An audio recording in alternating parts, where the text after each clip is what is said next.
Another story coming right up. And you can always learn more about Theodore Tugboat on the internet. Find us through PBS Online.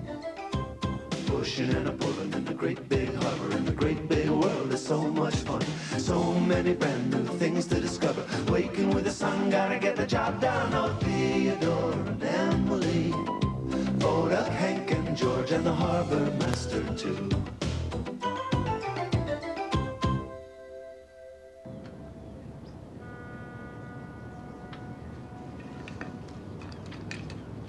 Hello. I'm almost finished putting together this model ship. There. It's like the one I learned to sail on when I was a boy. The wind would blow, and I had to learn to use the sails to make her go where I wanted. It wasn't that easy. And sometimes, when I wasn't careful, the wind would blow her right over. For a while, none of my friends wanted to sail with me. You know, something like that happened to our friend Hank just the other day. Oh, well, that's when he became a tug in charge for the first time. The tugs were gathered at the Great Ocean Dock for a special ceremony. "And I promise to be friendly to all who enter the big harbor," said Hank. Hank was just finishing reciting the tugboat pledge. "Now that you have completed all your training," said the dispatcher, "you are now ready to be an official tug in charge. Hank, please float forward."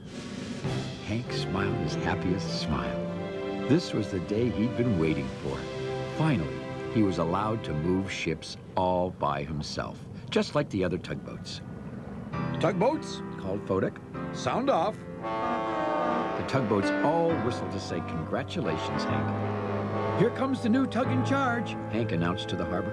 Hank turned to hurry off, but he couldn't seem to move. "Hank," Theodore whispered, "you better tuck in your anchor first." Sure enough, Hank's dangling anchor was firmly hooked to a dock bumper. The other tugs grinned too. Hank was a little excited today.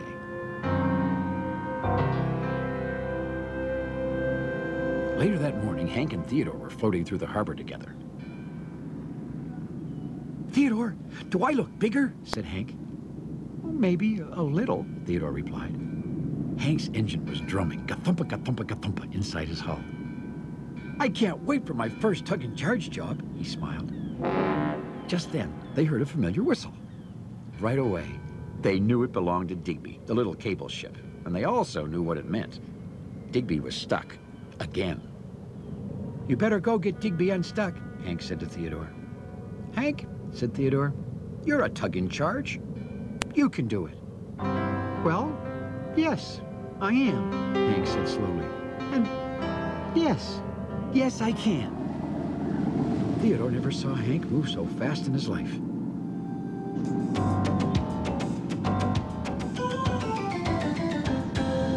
Sure enough, Hank found Digby, stuck on Willie's Island. Now, this wasn't too strange, you see. Digby was always getting stuck somewhere. "I was just floating along, minding my own barnacles," explained Digby, "when this here island jumped out and got stuck on me." "Don't worry, Digby," called Hank. "I'll get you out of there." "Hey, where's Theodore?" asked Digby. "Oh, he said I should help you this time," answered Hank. Are you qualified for this particular job, Hank?" Digby said uncertainly. "Oh, sure," smiled Hank. "I'm an official tug in charge now." "Well, knock me down with a sea slug," said Digby. "That is superior, Hank. Superior. You may proceed at getting me unstuck." Hank quickly buttoned his tow rope onto Digby and began to pull. "Now, be careful," said Digby. "I got a sensitive bottom on me." Just then, Rebecca, the research vessel, cruised past on her way out of the harbor.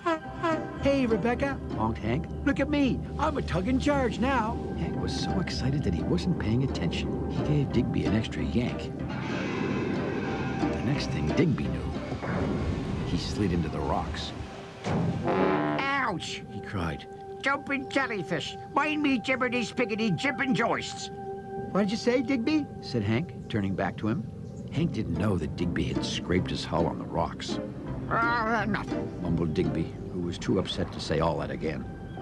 Hank pulled Digby the rest of the way off Willie's Island, and the cable ship slipped back into the water. Safe, but sore. "There you go, Digby, beamed Hank. Anytime you need to get unstuck, just call me. That's what a tug and charge is for. And with that, Hank puffed off, smiling happily. But Digby didn't look too happy. That'll be the last time I let Hank help me, he said to himself. That hurt. The next morning, Theodore was moving Brunswick barge. Hank came cruising past. Tug and charge Hank on the job, he hooted. Digby was laying some cable along the shore nearby. Theodore noticed something strange. As Hank hurried by, Digby suddenly backed up into a small cove. Well, that's funny, said Theodore. Digby looks like he's hiding.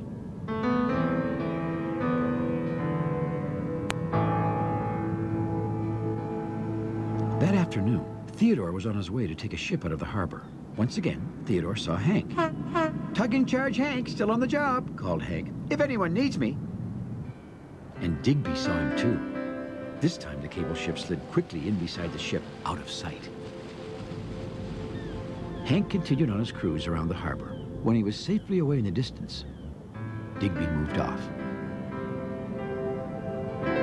That's really strange, Theodore said out loud. This time he was sure Digby was hiding. But from who? Theodore moved into place to button his tow rope onto the ship. Oh, Theodore, said the ship, you're moving me today. Great. Well, thank you, said Theodore. Anyone but Hank, added the ship. Well, why don't you want Hank to move you? Theodore wanted to know. Oh, you can't trust Hank, replied the ship. Well, now Theodore was really puzzled. But Hank's my friend, he said. Of course you can trust him. Not to move ships, said the ship. Everyone says so. But he's only ever moved Digby before, Theodore said slowly. Digby, Theodore repeated to himself. I wonder.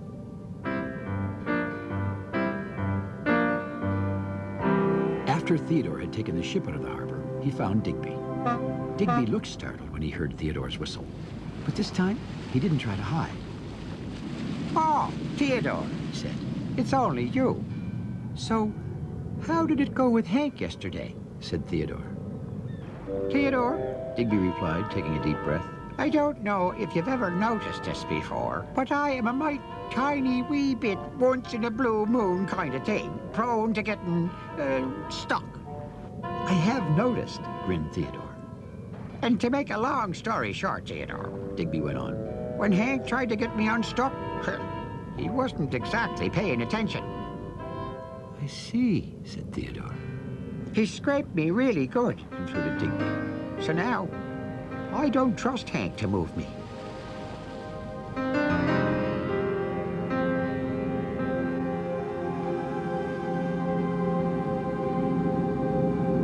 Theodore caught up to Hank, heading home through the harbor. Hi, Theodore, called Hank. I'm all finished work already. Being a tug and charge is easy. Hank, said Theodore, did you actually do anything today?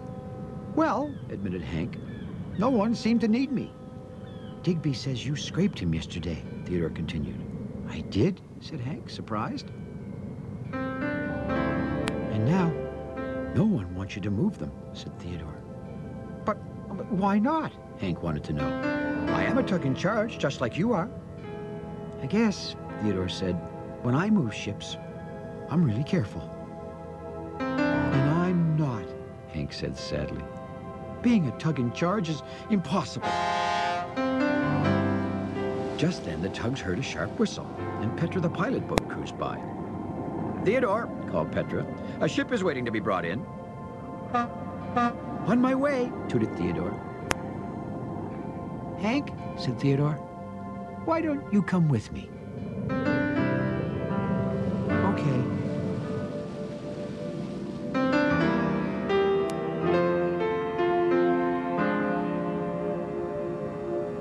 Theodore and Hank met the cargo ship at the harbor entrance. Hank will be your tug in charge, Theodore announced to the ship. Me? Hank said, surprised. I'd rather have you bring me in, Theodore, the ship said nervously. Hank will do a very good job, smiled Theodore. He'll be very careful, right, Hank? Right, Hank agreed. I hope, he added. The ship, whose name was Kingston, didn't look so sure about Hank moving him. I'll stay right here with you, Theodore told him, and watch you get started. Well, Kingston said slowly, if you say it's okay, Theodore.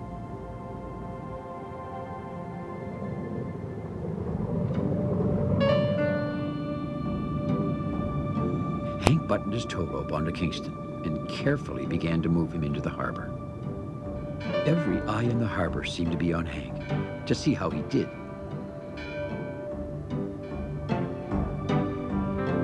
Would he have an accident with this ship too? I'll see you after you're finished, Theodore called to Hank, beginning to head off.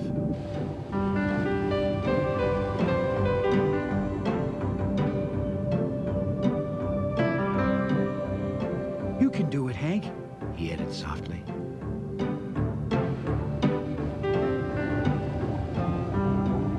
As Hank kept moving Kingston through the harbor, he was as careful as can be. He didn't want any scrapes this time. Soon, they had reached Clayton, the harbor crane's dock. Now all Hank had to do was dock Kingston.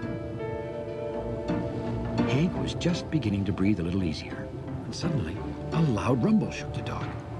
Clayton came clattering along on his giant track. Hey, Hank, is that you? Clayton shouted. Are you a tug in charge now? Hank was about to shout out, "Yes, I am a tug in charge," but he stopped himself. Clayton, he called quietly, I really can't talk now. I have to dock the ship.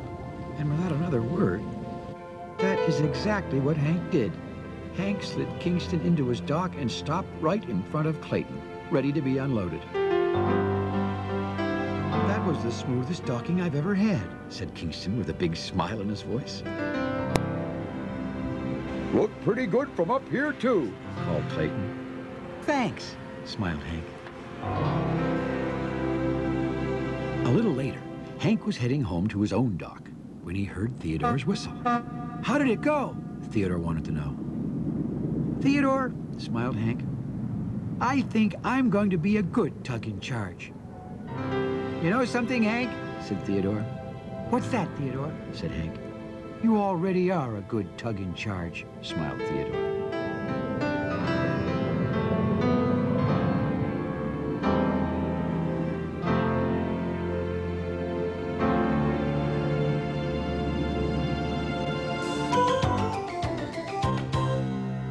You know, I think Hank will make a terrific tug in charge. Don't you? I mean, he's extra careful now, just like I had to learn to be when I first started sailing. And pretty soon, everyone wanted to go sailing with me. Thanks for visiting us here in the Big Harbor. We'll see you all again next time. I think I'll put my new model ship right here. I'll just set her very gently down on a stand, like that. Looks pretty good, don't you think? Sailing, sailing over the bounding main.